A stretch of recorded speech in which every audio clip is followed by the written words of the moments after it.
Bravo lovers, and welcome to a brand new episode of Bravo Tea with Jared B. Listen, I understand it's been a minute since the last episode, and I'm very sorry about that. But your boy Jared B has been traveling for the last 6 weeks, and I've gone to like 6 or 7 different cities in that time frame. On my last episode, I already explained that I was, at a bachelor party for a friend in Vegas. And then a week and a half after that, I had friends come from the UK and we went on an 8-day boys road trip, which was so much fun. I felt like I was a wet rag that was wrung out and left on the side of the road. Like I was so exhausted after that trip. I remember coming home that Sunday after dropping some of the boys off at the airport, and I slept for like 6 or 7 hours because I had only slept like 3 or 4 hours the night prior before driving back to Atlanta. So it was some of my friends. It was my friend Ryan, Connor, and Will Thompson, and then new friends Graham, Jamie English, Will Love, Luke, and Dylan. And we went to Auburn, Alabama. That's where we started off our road trip. And we went to the Auburn, Georgia game, which was a lot of fun. It was my first college football experience. We did the tailgating, the whole 9 yards. Then we went to Nashville for 3 days. And then after that, we went to Birmingham, Alabama for like a day and a half. And then we went back to Auburn, Georgia for the Auburn Rodeo, where we saw Zach Bryan in concert. We also saw Luke Grimes from Yellowstone. That was a lot of fun. I have to say, like during this trip, I believe Nashville. I'm driving from Nashville to Birmingham, and excuse me, why do I always have indigestion when I'm recording? So Luke is in the back of the truck. We had an Escalade, and Luke's like, Jared, can you turn up the volume? And then all of a sudden, this song comes on, which I think is Valerie by Amy Winehouse. And it turns out some of the boys all banded together and purchased me a new theme song for my show, Bravo Tea with Jared B. With, of course, different lyrics that coincide with my show. And I was like, shocked. I was shocked. I don't think they thought I was shocked, but I was also like a little hungover. I'm sorry. So it took a while for me to process what was going on, but I have to play you like a little clip. Unfortunately, I can't play the whole thing or include this in the podcast because I would have to write a pretty fat check to the estate of Amy Winehouse and the producer Mark Ronson of Valerie. But here's a little snippet of what they made me.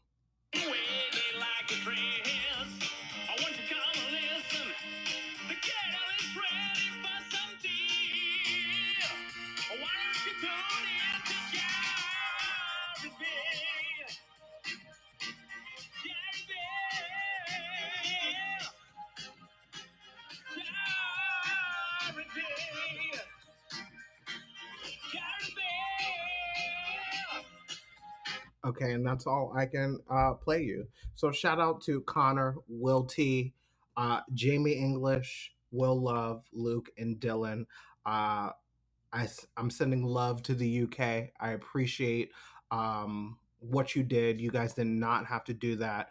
And that just shows the kindness in your hearts. And I cannot wait to see you guys again. You know, I am planning to go to the UK this summer because I have a trip. I have some flight credits that I did not use this summer because I was supposed to go to Europe this summer, but I had too many trips planned. So I had to cancel one thing. And my solo trip through Europe was the trip that I canceled. But I need to use those flight credits by January or they disappear.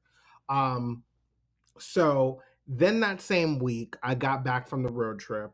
That Friday, I had to drive to Tybee Island, Georgia, which, if you don't know where that is 30 minutes outside of Savannah, Georgia, for my friend Max and Ida's wedding. And that was a lot of fun because, one, it was an intimate wedding. There was like no more than 40, 50 people there. And I got to see a lot of people that I've known since middle school and high school. Some people I have not seen since graduating high school almost 14 years ago. So that wedding was a lot of fun. Shout out to Max and Ida.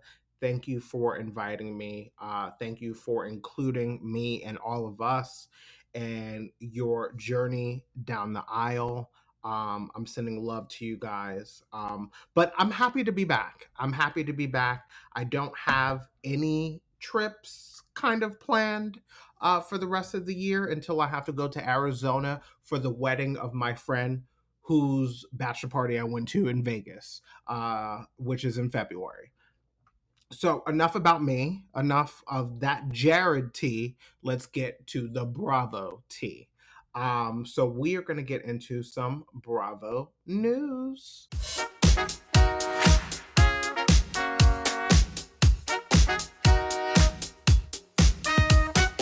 So last week was the season 13 premiere of The Real Housewives of Beverly Hills.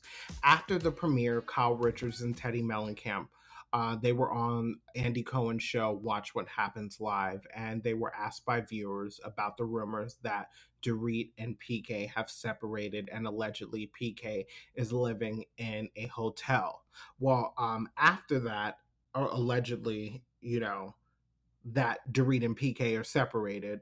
Uh, an article came out, I believe, with In Touch, basically confirming that Dorit and PK are indeed separated.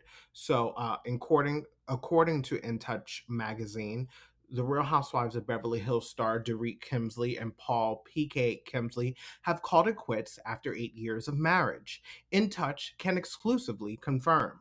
They've been living separate lives for about 2 months after she ended it, a source exclusively tells In Touch, adding that PK has been living at a hotel in Beverly Hills and was photographed leaving the property. Paul is apparently heartbroken. Paul is PK, if you don't know that.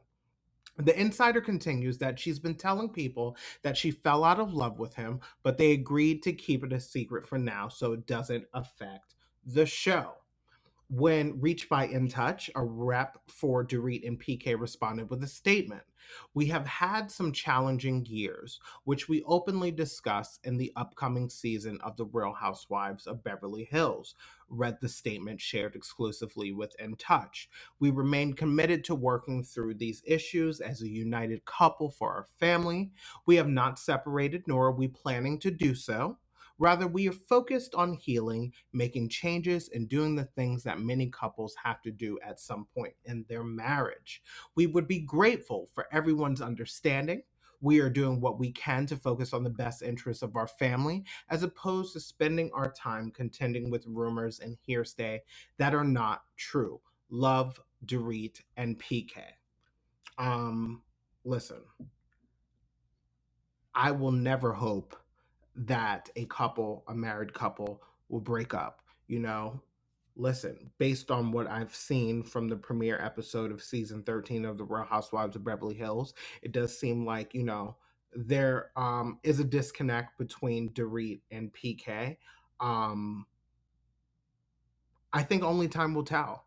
Honestly, this is not new for the Real Housewives. Rumors of a housewife and their husband breaking up, and they say, no, it's not true. And then we end up finding out at the reunion that it is true and that they are separated and possibly going through a divorce. So let's see what happens by the time we get to the end of season 13 of The Real Housewives of Beverly Hills.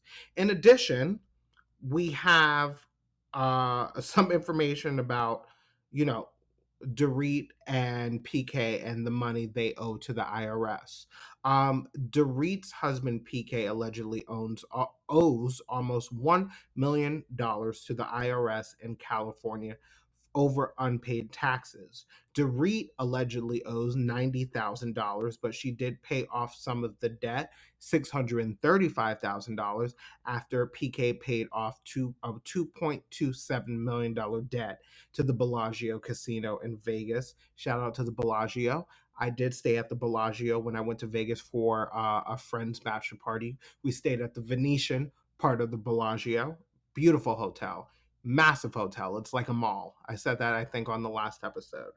Um, but yeah, Dorit and PK have been going through some things. I do wish them well. They have a beautiful family, two lovely kids, and I hope that they are able to work things out. But like I said, only time will tell what is going to happen between Dorit and PK Kemsley.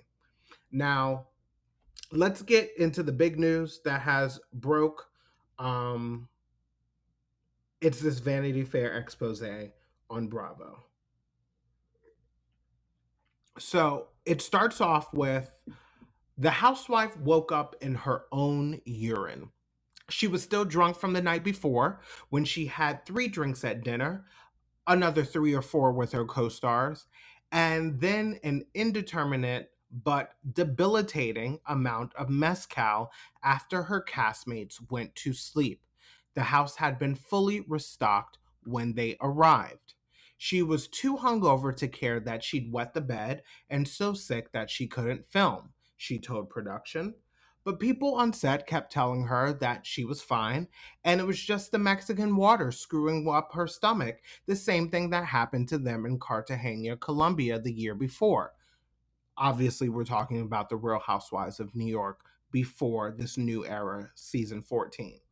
The van hired for the day trip pulled over so the housewife could throw up. When the crew saw what was happening, they rushed over, she said, not to help, but to document it. Bravo didn't wind up airing that footage. Production did bring in a doctor who gave the housewife a shot. She pulled down her pants on camera and took it while a castmate held her hand.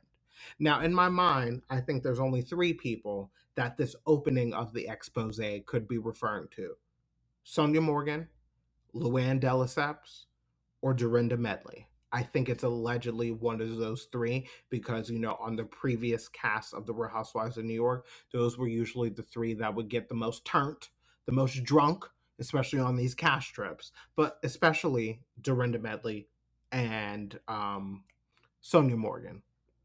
Uh, but let's jump to another part of this expose, and that is the alleged racism that Ebony K. Williams, the first Black housewife on the Real Housewives of New York, the alleged racism that she experienced by the hands of her former cast member, Ramona Singer. So it says in 2020 and 2021, Singer's alleged racial hostility and the use of the N word in conversation with a Black crew member during season 13 production were the subject of complaints within Shed Media, Warner Brothers Discovery, Bravo, and NBC Universal. Companies declined to comment on the specific allegation. Um, Jesus. Singer continued to film after alleged incidents, has since been part of 2 seasons of The Real Housewives Ultimate Girls Trip, and appeared on Watch What Happens Live as the story was going to press. When Ramona was asked if she used the N word in conversation with a Black member of production, Singer responded, never. Now, there's another situation. I don't know if you recall during season 13 when the ladies were at Luann's house in Sag Harbor in the Hamptons. There was a conversation about sex happening and how some of the ladies felt uncomfortable with the explicit nature of the sex conversation that was happening. So, this portion, Ebony K. Williams said that she had no discomfort with the sexual language, noting that she was the most educated person at the table. Luann de Lesseps, who is a high school graduate and a licensed nurse, said that I don't like the way that you talk. When Singer got upset as well, Williams said that your white fragility is killing me right now, and then had to explain the term. Luann de Lesseps called Williams an angry woman, which Ebony did misinterpret it, in my opinion, as an angry Black woman, in which, Luann de Lesseps said, I never referred to your color, but, there are common stereotypes about Black women being angry. So, I don't think that Luann had to say you are an angry Black woman without Ebony K. Williams feel like she was referring to Ebony being an angry Black woman.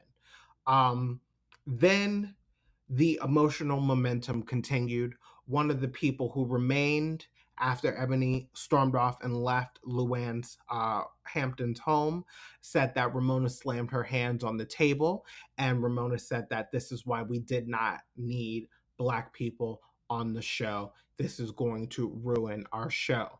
Now, Ramona Singer did emailed Vanity Fair saying that this absolutely did not happen, and that she supported adding diverse cast members well before Ebony K. Williams was added to the show. That season 13, Ramona Singer also allegedly told a Black woman staffer that there are so many of you guys here now. Please don't change your hair, as I'm not going to be able to remember anyone's names. Ramona Singer says that this was the kind of thing she commonly did. It was strictly commentary on her inability to remember names. According to two people familiar with production, Singer exclaimed that there's so many black chicks, around now on season 13. Ramona Singer denies saying this, though footage that aired that season shows that she used the phrase black chicks. There's also another situation where Ramona had an encounter with a Black producer, I believe the first Black producer on the Real Housewives of New York, after Ebony K. Williams was hired on the show. Singer allegedly told Edmondson, that's the last name of the Black producer, that her interaction with Williams reminded her of when Jewish colleagues used a Catholic slur with her when she was a young woman and called her a shiksa, which is a Yiddish term for a non-Jewish woman. Edmondson had not heard that word before and later had to ask her mother what it was. According to Edmondson, she said, Ramona, I have no idea what you're talking about, to which Singer replied, oh, it's literally like someone calling you a N-word. And allegedly, Ramona said the N-word with the ER, not the A, with the ER. And I just want to let people who are not Black know that you can refer to a situation of someone using the N word without actually using the N word. Like, you don't have to specifically quote that word. It's not your word to use, especially the word with the ER. Like, that's a problem. That's a problem.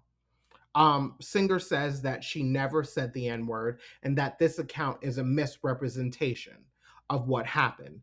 She did describe an incident where she was called a shiksa while working in college, but she did not compare the two experiences. Now, listen, if you've been watching The Real Housewives in New York, like I have since day one, season one, episode one, Ramona has said some problematic things. I can recall maybe season 5 or season 6 when the ladies were at Luann's house in the Hamptons. This is the house that she had with her ex-husband, Count de Lesseps, the one that Luann had to eventually sell. I believe the ladies, there was an argument involving, I believe, Heather Thompson and Aviva Drescher. Heather was cursing out someone. This might not be like all of what happened because I have not seen that episode, that season in a while. But if you go back, there's an argument that happens, I believe, involving Heather Thompson. And Heather, she can get a little crunk. Holla! And she was cursing out someone. And then it jumps to Ramona Singer's confessional, where Ramona is like, and I'm paraphrasing, oh, I thought people only talked about that above 91st Street. Now, if you are not familiar with Manhattan, New York City in general, above 91st Street in Manhattan is when the demographics change in the city. It goes from predominantly white and wealthy to Black and brown. Okay, you're getting to Harlem. After that, you're getting to Washington Heights, and I believe after that, you're getting to the Bronx, where mostly Black and brown people live. Now, since season 5, season 6 of The Real Housewives of New York City, those areas, especially Harlem, have been heavily gentrified, so they are not, mostly Black and brown anymore, but this is still an area where a lot of Black and brown people live. Now, like, you may be saying, oh, well, Ramona didn't specifically say Black or brown or Hispanic people, but if you know the demographics of the area Ramona is referring to above 91st Street, you don't have to hear Ramona specifically call out the race, ethnicity, or creed of whom she was talking about. We know, if you have a brain, she was talking about black and brown people. It was one of the first instances that I can remember there being a microaggression, racial ignorance coming from Ramona Singer. But I also have to point out how, after this news broke on social media, so many of the Bravo content creators are saying that, this story is a flop. We've already heard some of this. A lot of people are saying, of course, why would they choose like the three most unpopular housewives from, the housewife universe for this expose? And I'm like, why does it matter if these are not fan favorites? Like, why does Ebony K. Williams have to be a fan favorite for us, the viewers, to have a problem with the alleged racism that she experienced from one of her co-stars? And then, like, the sweeping under the rug of the alleged racism by the hands of allegedly Bravo, the production company, and the NBC Universal executives. Like, it should not matter that Ebony K. Williams was not a fan favorite. Would have been, something worth talking about if it was Garcelle from the Real Housewives of Beverly Hills or Portia Williams from the Real Housewives of Atlanta. Like, why does it matter that Ebony K. Williams was not a fan favorite? Does that outweigh the fact that people rather have Ramona on the show because people find her more entertaining? Like, are we just excusing alleged racism because people rather watch Ramona Singer on television than have Ebony K. Williams back on Bravo? Is that what we're doing now? And I have to point out how deeply disappointed I was in a lot of these Bravo content creators whom I follow calling this a flop, saying like, oh, how do we know that Ebony K. Williams is telling the truth? I mean, hello, first of all, a lot of these accounts, these recounts in this article, one, I believe it was Heather Thompson that told Ebony K. Williams that Ramona said that there shouldn't be any black people on the show, which prompted Ebony K. Williams to go to HR and make a complaint. Okay. It was the black producer that had that encounter with Ramona, allegedly using the N word, that prompted the black producer to go to HR and make a complaint on Ramona. It was the fact that Ramona was talking about, oh, I've never had, all these black people in my home before. I've never seen all these black chicks around before. That prompted a member of production to go to HR to make a formal complaint about Ramona Singer. Like, why are we excusing this behavior? Why? Is it because some of these Bravo content creators rather be in close proximity to Bravo and Bravo celebrities, their talents, so you can, book them on your show so you can interview them? Listen, I would love to be able to book, a housewife. It's very hard. It's probably hard for me because I'm brand new to this. It's easier for other Bravo content creators to get an interview with a Bravo celebrity because they have a larger following. But, like, come on. Are we really willing to sweep all of this under the rug so you can be in Bravo's good graces and so you can book something like an interview with a housewife or anybody else on these Bravo shows? Like, is this where the bar is now? Is this what we're letting happening? Is this what we're going to let happen now? Like I said, would we care more if it was a black housewife that we enjoyed more? So, like, that pissed me off a little bit, and I think it's super shady. Like, I believe that we are all here to discuss what happens on these shows, good, bad, and indifferent. And I'm one of the type of people, I'm not afraid to call out a thing. If you know me, if you're listening to me, and you've known me since middle school, high school, whatever, I'm not afraid to call out the BS, despite the fact that it might get me in trouble, okay? That's who I am. I'm from New York. I'm not afraid to call a thing. But like some of you Bravo content creators, I'm looking at you with a little side eye, okay? That you're willing to dismiss some of the things in this expose, okay? And like shoo it off and sweep it under the rug. And I believe it's because you're thinking about access and proximity to, I guess, the very network that we talk about every day or every week, tweet about, Instagram about. I find it troubling.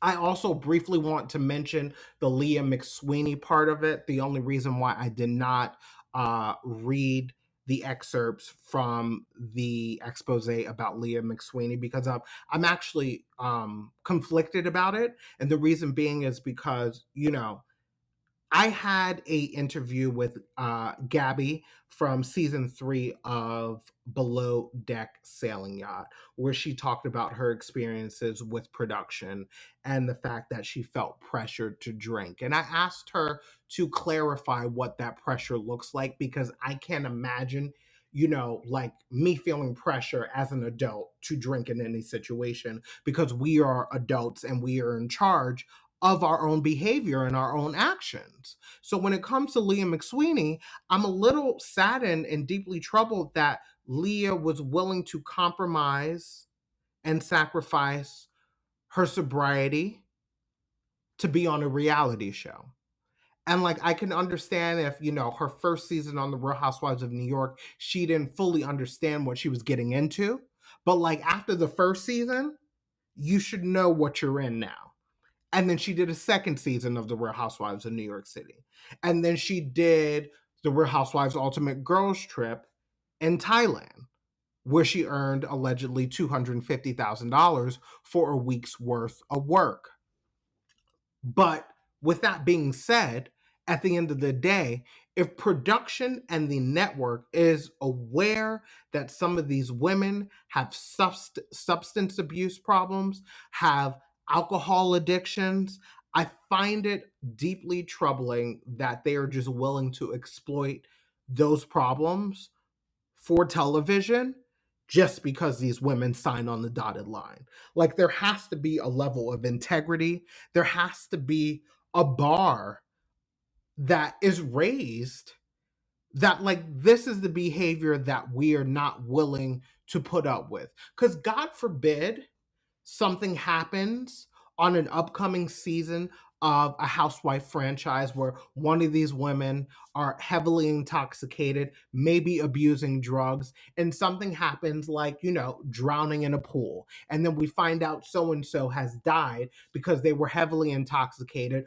Production was aware of it. Production was basically pressuring them to drink more because the viewers will love to see this behavior. This is allegedly a lot of things that happen with production, where like production will say like, hey, you need to turn it up a bit because, you're coming off boring and we might have to edit you out the show, or you will be featured less in the show, or viewers might not enjoy you this season. And if you were someone who desperately wants to be on the show, maybe you feel pressure within yourself, like, oh, maybe I need to loosen up a bit, so let me drink more. But like, how far are we going to let this go before something really bad happens?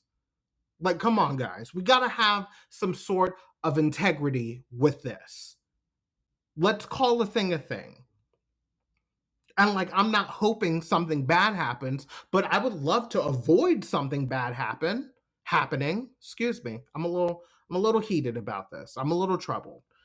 Because some of my favorite content creators were like just a little too dismissive of some of the things that were in this expose, especially when it comes to the alleged racism from Ramona Singer.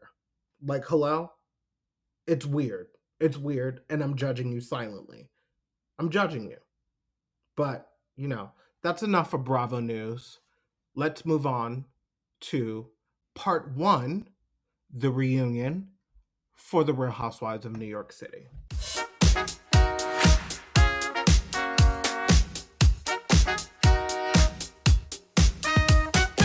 So now we have the Real Housewives of New York City. This is season 14, episode 15, the reunion, part 1. So we have finally made it to the reunion for the Real Housewives of New York, and Uba came into this reunion uber hot, and she's ready to mention it all. So we have the reunion segment 1. We start off with Aaron's segment, and Aaron is asked what it's like working with Frederick Eklund from Million Dollar Listing New York. And Aaron says that Frederick is in person exactly how he is on television. And the only reason why I'm mentioning this little tidbit is because then Uba jumps in saying, like, I like that, unlike Jenna. And I laughed because it was so random and misplaced. And Jenna is obviously speechless at this point. But I think all the ladies found Uba's comment random as well, because we're not at Jenna's part of the reunion for Uba to be calling her out. But Uba says that she feels like Jenna is like poor me, when Jenna actually is a powerhouse, a boss, like Diana Ross. But Andy had to step in and get the train back on the track. So we learned that when Aaron's dad would go on a business trip or business trips to Israel, a 15-year-old Aaron would be responsible for taking care of her siblings. And I feel like that's a lot of responsibility to put on a 15-year-old. And it does explain why Aaron, like she said, is so tightly wound. And it's because she always had to be the responsible one. She couldn't even take Jessel's joke in this reunion about making Tribeca happen.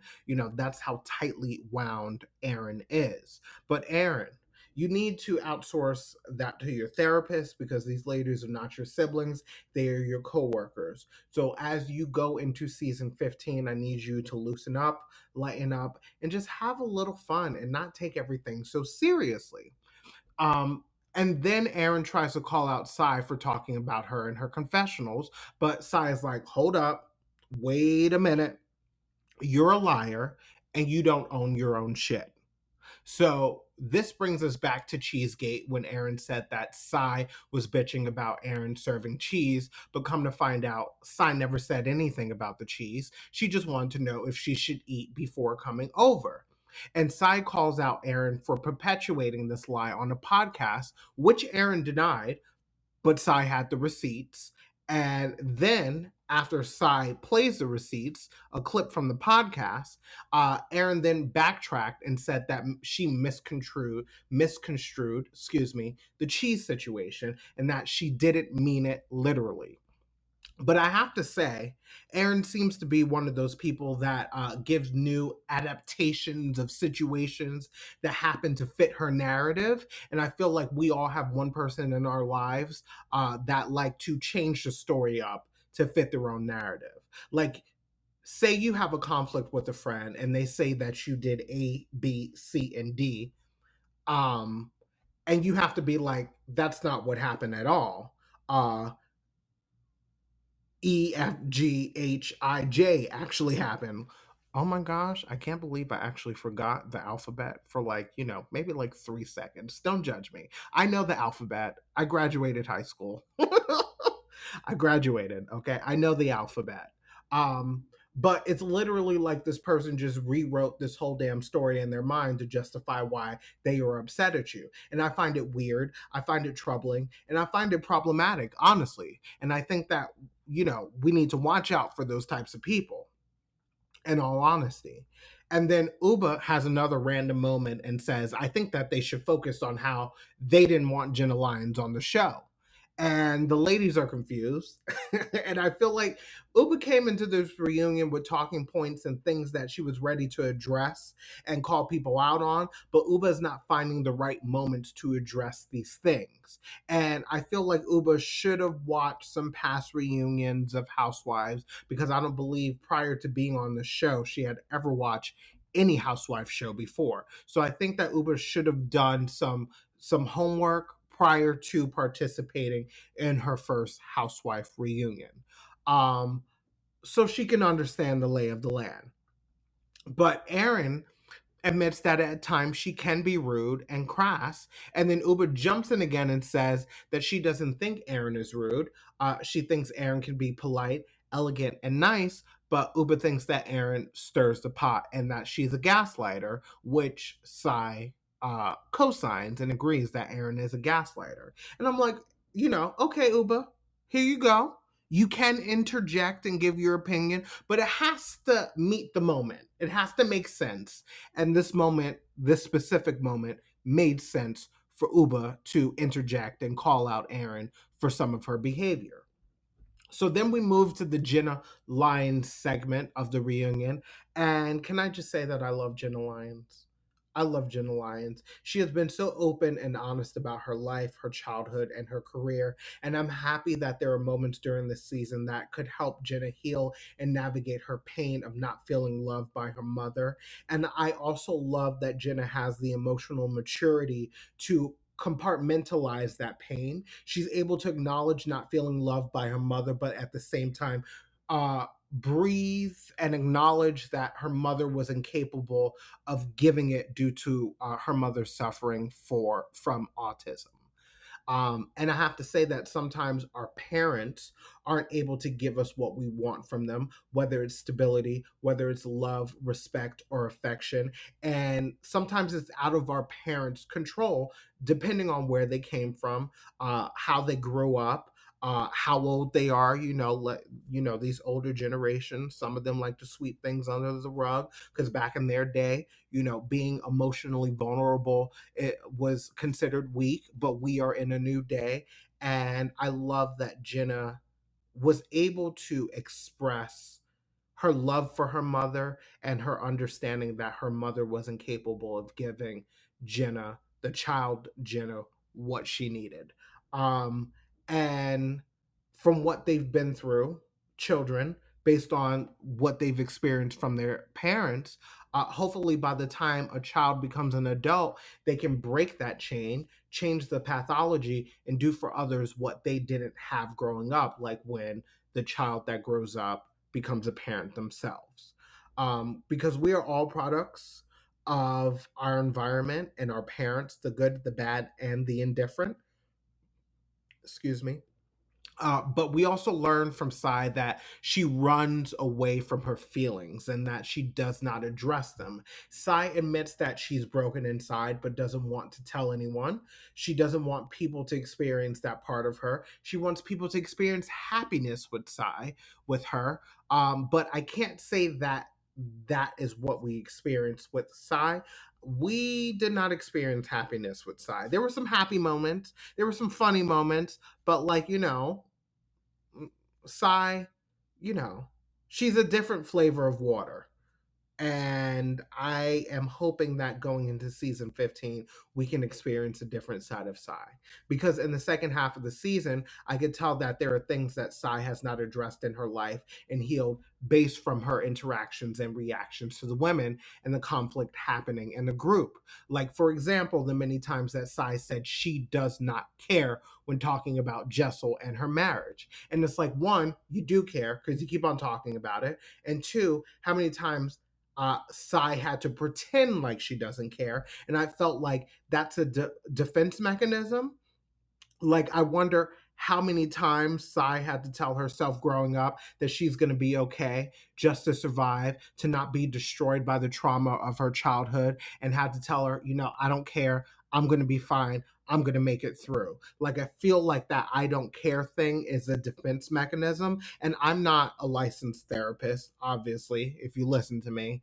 I'm just going based on my own opinion of what I watch on these shows.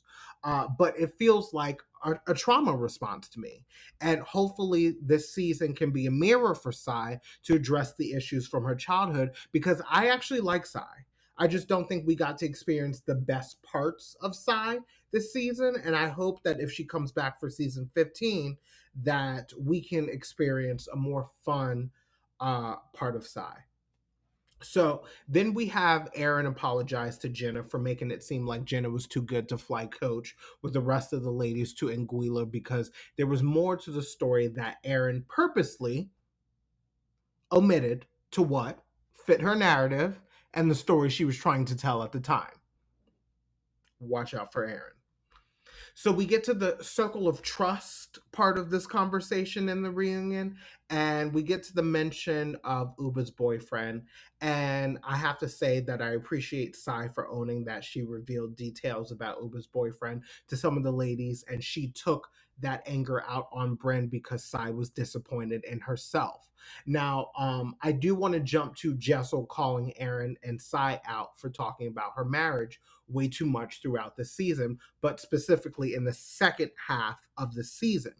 Aaron is like, what are you talking about? I didn't insinuate Pavitt was cheating on you. And Jessel was like, did you watch this season with a fucking blindfold over your face? And I'm like, yes, Jessel, yes, call it out. Okay, because did Aaron watch the season with a blindfold over her face? Like, Aaron and Sai are correct with the fact that they never specifically said, I think Pavitt is cheating on Jessel. But they certainly insinuated it, especially finding out that Pavitt was going to Vietnam to accrue flight miles, airline miles. So like I believe that Aaron and Sai know exactly what they were doing.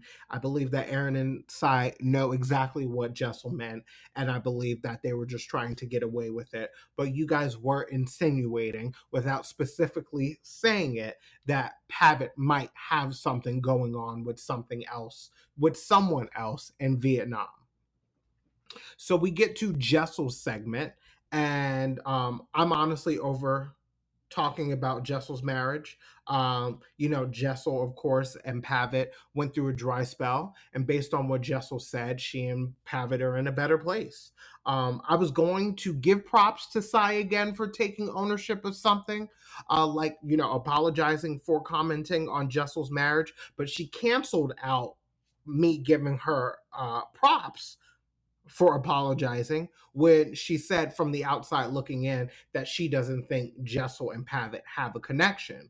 And what I noticed throughout the season is despite the dry spell, Jessel and Pavitt have a friendship within their marriage. Like even though in the second part of the reunion, Jessel did point out that she needs to probably be more nicer to Pavitt, but you can see that there is a genuine friendship and love between Jessel and Pavitt. I love their banter. I love their ability to joke with one another, even though for 2 years basically they haven't had sex. And so I think that says something about the state of their marriage, that despite the lack of intimacy, they are able to remain good friends within their marriage. And I've always heard that you should always marry your best friend. And to me, that's exactly what Jessel and Pavitt did.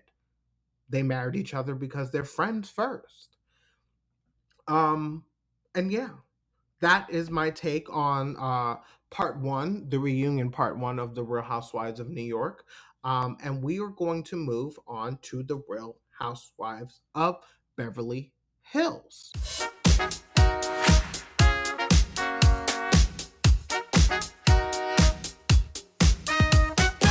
So we have season 13, episode 1, titled The Eagle Woman Has Landed. So we, of course, have the season 13 premiere of The Real Housewives of Beverly Hills, and we start off with Dorit and PK and the Eagle Woman, who is a shaman or a spiritual healer. And I have to say, like, I can't with the healing and the healing ceremonies and the shamans, like, on The Real Housewives. Like, go to a group therapy. Because these healing ceremonies are played out and they've been featured on almost every housewife franchise that has aired this year. Okay, I'm over it. Okay, these healing ceremonies, these shaman ceremonies, they work in the moment that allow the ladies to be vulnerable, but like the next season, not the next season, the next scene, they're like going at it. So it's like, is this really working? Okay, can we like do something other than like the shamans and the healing ceremonies? It's like how, on all these housewife franchises, there's like a 20s theme party, Great Gatsby party. Like there are too many reoccurring themes on these shows, and it's time to switch it up because it's getting annoying. But let's move on to the healing retreat that happened in Malibu. So the ladies arrive at the healing retreat in Malibu, and the ladies seem to be in good spirits, but also a little nervous about what's about to go down. And the Eagle Woman pretty much lets the ladies know that they are in a safe place to let it all out. So Dorit decides to start first. Dorit addresses Erica about her saying at BravoCon last year that PK and Dorit would be the next couple to split. and I find it very ironic that there are rumors that Dorit and PK have split. But little do we know that Erica could possibly be right. But that's not the point. I find it a little unnerving. I, the nerve of Erica to say that she's a showwoman or a showman and she gave the people what they wanted to hear, like she's Beyonce or something. And I'm like, what about your friendship? It's a very weird response because, when Erica was going through her things with all the rumors about her involvement with her soon to be ex husband or her ex husband, Tom Girardi's stealing of settlement money from his clients, and Erica allegedly spending all that money to on her lavish lifestyle. Dorit was one of the women on the cast that was supportive, even though Dorit did have questions about Erica's involvement. So I think it's a very weird response to say something like that and throw your friend under the bus and say that basically her marriage is on the rocks. Erica could have said anyone in the Bravo universe outside of her own cast member. And she chose to say Dorit and PK, which makes me think, does Erica know something that we don't at this point? And then Erica asked Dorit if her marriage to PK is strong. And the answer might be no, but you don't ask your friend that to justify why you threw their relationship under the bus the year prior at BravoCon. What is this behavior? And then Sutton, messy ass Sutton, in her confessional alleges that when PK got his DUI, we found out about that on season 12 of the Real Housewives of Beverly Hills. Sutton alleges that when PK got his DUI, another woman was in the car with him. And then Erica opens up, she gets emotional, and she apologizes to Dorit. And then now it's Kyle's turn. Kyle feels like the ladies did not support her during last year's reunion with Kyle's drama with her sister Kathy Hilton. But I have to agree with Garcelle that Erica and Lisa Rinna are the ones that she needs to redirect that hurt to, because those were the two, fanning the flames between Kathy Hilton and Kyle Richards. And also, if I were any of those ladies, I wouldn't have gotten involved either because that's family. That's family business, that's family drama, and anyone outside that family needs to stay out of it. But Erica and Lisa Rinna did not stay out of it. They were in it, okay? And they were in it during the reunion when Kyle was broken and in tears getting into it with her sister Kathy Hilton. But then we jump to this Erica Girardi therapy session. And so we join Erica in her therapy session with Dr. Jen from Couples Therapy on VH1. If you may not know who that doctor is, that's who she is. Dr. Jen from Couples Therapy on VH1. And the only thing I have to point out is Erica asking Dr. Jen how she can develop empathy. And I had to literally ask myself 3 times. I think, I had to pause the TV, something like that. And I was like, did she just ask how she can get empathy? I'm like, did she really just ask that question? And I feel like empathy, even sympathy, is something that's in your heart. You either have it or you don't. It's not like some new human software that you can download like an iPhone. I was shocked by that question, and maybe it explains why it felt like Erica was not empathetic to the victims of Tom Girardi. I guess the season prior or the season before that. I just find it wild that Erica had to ask her therapist how she can get empathy. Wild. It's a little crazy. Made me a little uncomfortable. But let's move on. That's all I have to say about that. So we get to Garcelle and her sons, and Garcelle spends some quality time with her sons on the beach. And I have to say, I love that Garcelle has created a space with her sons to be open and honest with her about how they experience her as a parent. Jade is kind of in La La Land because he has a girlfriend, and that's all he can think about at this moment. He is 15, I believe 15 at that time. And Jax, on the other hand, had a lot more to say and more to share and was brutally honest with Garcelle. And Garcelle accepted the criticism.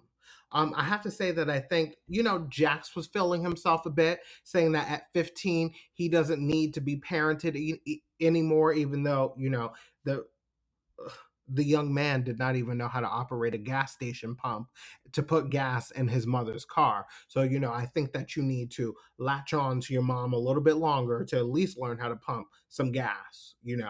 Shout out to Jax. But I'm like, buddy, these are the times you're going to need your parents the most, because those teenage years are brutal. 14, 15, 16, 17, 18, and sometimes 19, 20, 21, okay, and 22. Okay, you were not done being parented. And I feel like, for Garcelle, because she's a single mother and I was raised by a single mother, so as an adult, I can now understand the sacrifices my mother has made for me and my siblings more than I understood it as a teenager. And Jax may feel this way at 15, excuse me, but I guarantee you he won't feel that way by the time he reaches probably 25. Because I feel like from 15 to 22, you just feel like you know it all. And then life has a way of humbling you and slapping you in your face and shifting your perspective. So let's jump to this uncomfortable scene between Kyle and Mauricio, who are now currently separated. Um, we get to the final scene of this episode, and we experience this awkward and somewhat tense conversation between Mauricio and Kyle.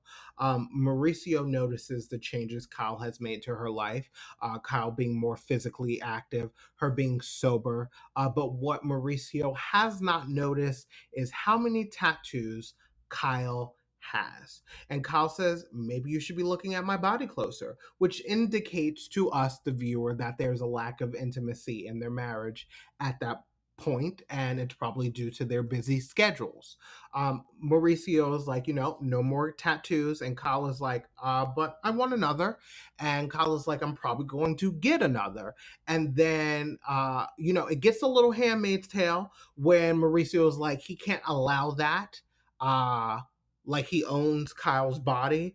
And I don't know if it's a Jewish thing, because I believe that, like, I've heard before that if you have tattoos, you can't be buried in a Jewish cemetery.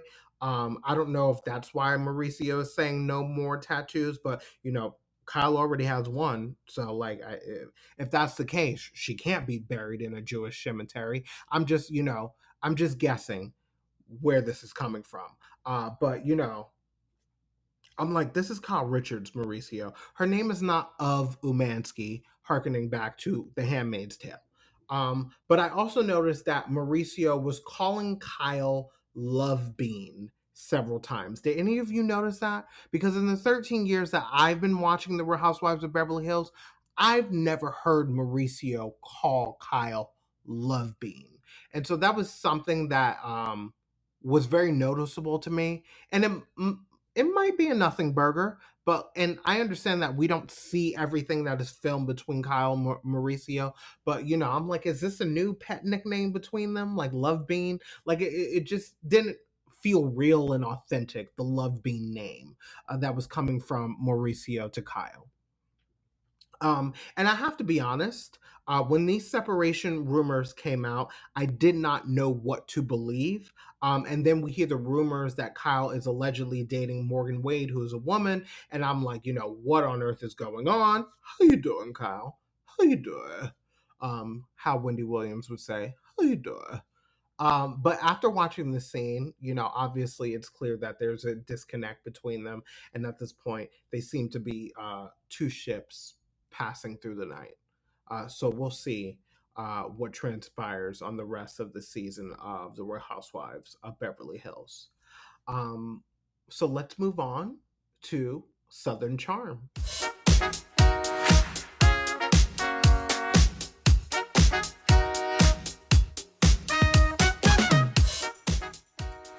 So we have season 9, episode 7, titled The Naked Truth.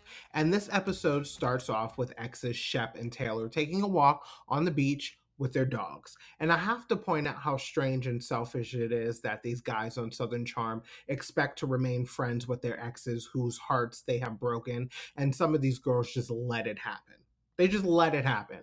Like, have a backbone and be like, no, you don't get to have your cake and eat it too. You don't get to screw me over and break my heart, but hope that we can remain friends so it's easier for you to feel better about what you did to me. That's what I feel like that what's going on Southern Charm. But we jump to boys' night at Whitney's or his mother's house, Miss Patricia. And Austin, is in his feelings. He's in therapy, but I don't know if it's working. I don't know if the therapy is therapying. But as we know, Austin's sister passed away when he was younger. And as we have seen on this show, Olivia's brother passed away as well. And Austin just wants to be there for Olivia. But I have to say, I'm a little conflicted by this because I find it admirable and I find it respectable that Austin wants to be there for Olivia, but I also find it slightly self-serving because I don't trust Austin's intentions. Like, for all we know, he might want to be there for Olivia so she can forgive him for being an asshole and they can just be friends, which would make Austin feel better about being an asshole to Olivia. So I just don't exactly trust Austin and his intentions with Olivia regarding the death of her brother. I hope that his intentions are pure, but you never know with these guys on Southern Charm. You honestly just never know.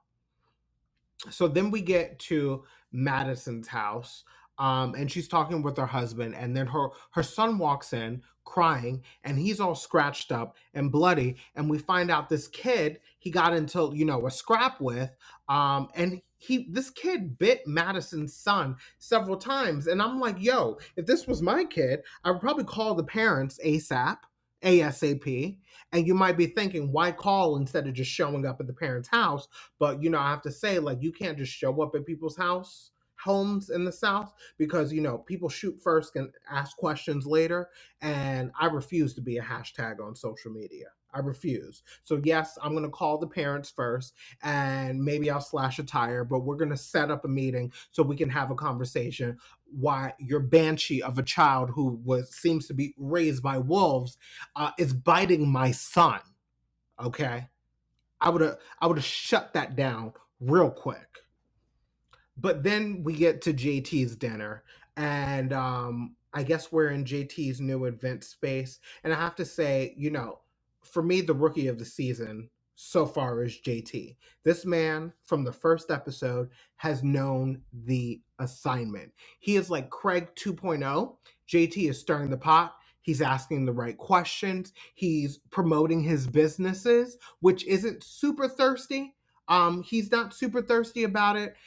He's pursuing Taylor because some of these cast members don't know how to date outside their friend circle. So JT is doing all of the things, and I'm quite impressed. So everyone has not arrived yet, and the mess is already starting. Vanita arrives and Madison tells her that Taylor sent nudes to Whitney. And then Vanita is going to tell Leva, of course, and then word is going to spread to Shep, which will lead to the conflict during dinner. It's like clockwork. So now I have to talk about everyone's attire. I think my best dress goes to Vanita and Madison and Leva and Olivia, and my worst dress goes to Whitney. Whitney, brother, mustard is not your color.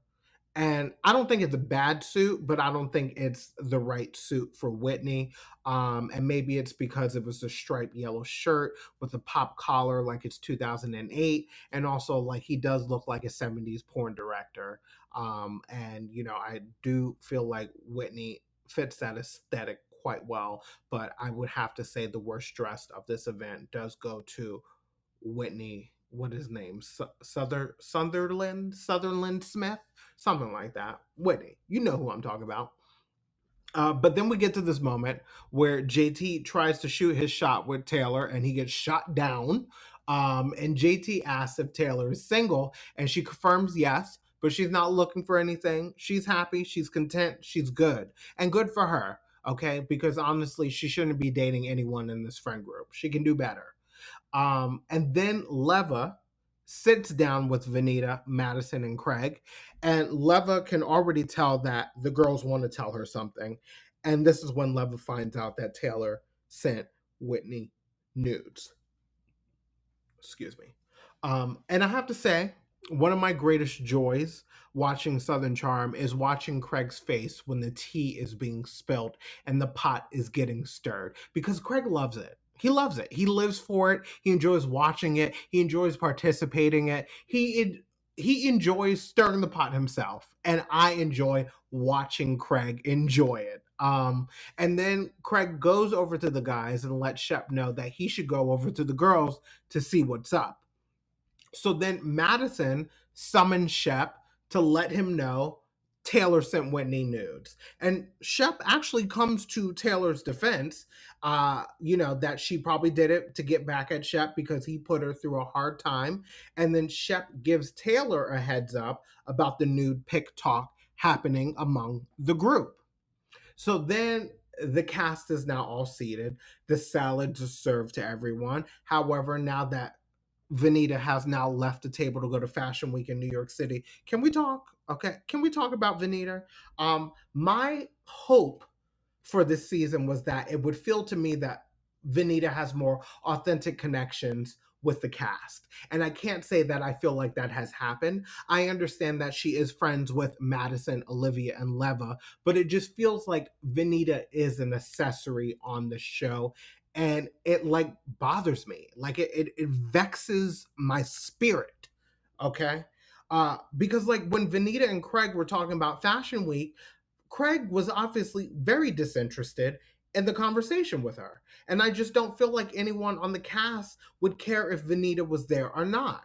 And let's remember how we met Vanita and Leva. It was after George Floyd's death in 2020, and there were all these discussions about racism and diversity and representation on Bravo. And Bravo started diversifying some of their shows on their roster, like The Real Housewives of New York City. You saw how that went. The Real Housewives of Beverly Hills with adding Garcelle and Crystal. That went better. And Southern Charm, which felt slightly disingenuous to me.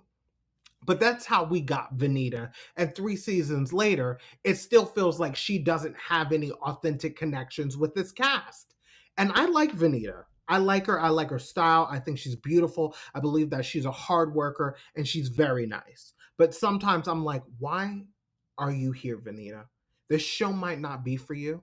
And I hate that I feel that way. I do. But if diversity in a friend group is not authentic to this cast, then it shouldn't be forced. It shouldn't be forced on any cast. That's my personal opinion. Now back to this dinner. So the group is engaging in some friendly banter, but then the good stuff starts happening after Shep lets Madison know that he gave Taylor a heads up about the nude photo. And, Taylor allegedly said, well, she did say to Shep, which Shep conveys to Madison, that the nudes weren't explicit, but Madison is not buying it. And Taylor is looking down at the end of the table because she knows there's a conversation happening about her at the end of the table. So Taylor decides to jump in. Taylor's like, clearly, you guys are talking about me and the photo I sent to Whitney, but you couldn't see anything. And Madison is like, I saw your tits and vagina, and I saw come on, come on. And I love everyone's faces. They were like, oh, everyone's reaction to this, because if I had been at this dinner and witnessed this, I would have been dead on the floor from laughing. Okay. I would have been enjoying this and eating it up so much. And then we find out that Whitney showed Craig the nudes. Whitney tried to deny it, but Craig is not going to let anything go. And Craig doubles down and said, buddy, Whitney, you showed me her nude pictures. And of course, Whitney showed Craig. I wonder who else Whitney showed these nudes to. I mean, he already told his mother about it, which I find weird as well. But, to me, Whitney can be a little creepy. Like, this man is knocking on 60 years old and he's showing his friends nudes like he's in college. And it's not even acceptable in college. Like, if someone sends you nude photos, um, it's not right for you to share them with your friends. Okay? I mean, listen, when will these men on Southern Charm grow up? And I have to admit, it's good for the show, but in real life, it's embarrassing because they think they're cool, and we the viewers think it's sad and creepy, and they don't get that. They don't get that. They don't see that we feel that way about them. But that's that Charleston bubble that they live in.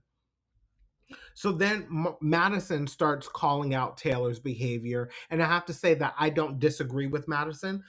Does the fact that your ex-boyfriend, Shep, allegedly cheating on you give you an excuse to be reckless when you make out with Shep's friend, Austin, who was also dating your friend, Olivia, and then you send news to Shep's friend, Whitney? Like, why is everyone just excusing this behavior? They would have a problem with it if it were Madison, Vanita, Leva, Catherine, who's no longer on the show. But why does Taylor get a pass? And then Madison is going in on Taylor, calling her a hypocrite for acting all holier than thou, perfect. Meanwhile, she's out in these streets participating in some suspect and hoish behavior, according to Madison, not me. And then Shep jumps in to defend Taylor by calling Madison out about the things that she's done. But Madison says, I claim to be a slut, but I'm just retired. And I'm like, at this point, the episode should have just ended. Mic drop. Madison just said the quote of the season thus far. Episode over. But JT stands up, trying to command the floor, and tells Shep to grow up because he's the oldest guy in the room. But that's incorrect, JT. That's incorrect. Whitney is the oldest guy in the room. He's 55 years old at that time. Shep is the second oldest guy in the room at the young age of 43. But go ahead, JT. I'm going to let you finish. And then Madison politely thanks JT for hosting this event. And I just love the way this episode ended. Yeah.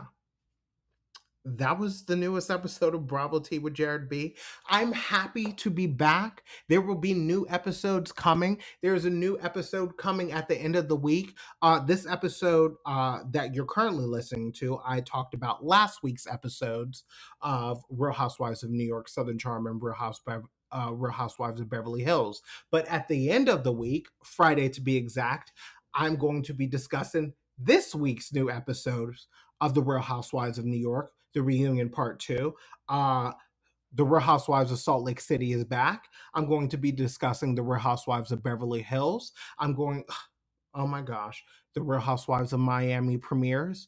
So I'm going to be recapping that. And of course, Southern Charm. And maybe talk about BravoCon. I'm not going to BravoCon. I'm deeply disappointed, but I already went to Vegas once, like literally last month. So I'm not going to Vegas again. Vegas was expensive. I will say BravoCon for next year. But I have to say, of course, thank you for listening and thank you for supporting Bravo Tea with Jared B. Continue to tell your friends, your family, your coworkers, your cat, your dog, anyone that loves to listen to podcasts. Please subscribe to the show. Please give us reviews because it helps boost the show and gets eyes on the show so other people can enjoy Bravo Tea with Jared B. Also, we are on YouTube, so you can subscribe to the show on YouTube. Okay, we are on Twitter at Bravo Tea with JB on Twitter, at Bravo Tea with Jared B on Instagram. I'm also on Threads. I'm also on TikTok, even though I haven't posted on the TikTok in a while, but I'm gonna get back into it, I promise. I love you all for supporting the show. I love you all for listening. And until next time, have a good one. Deuces.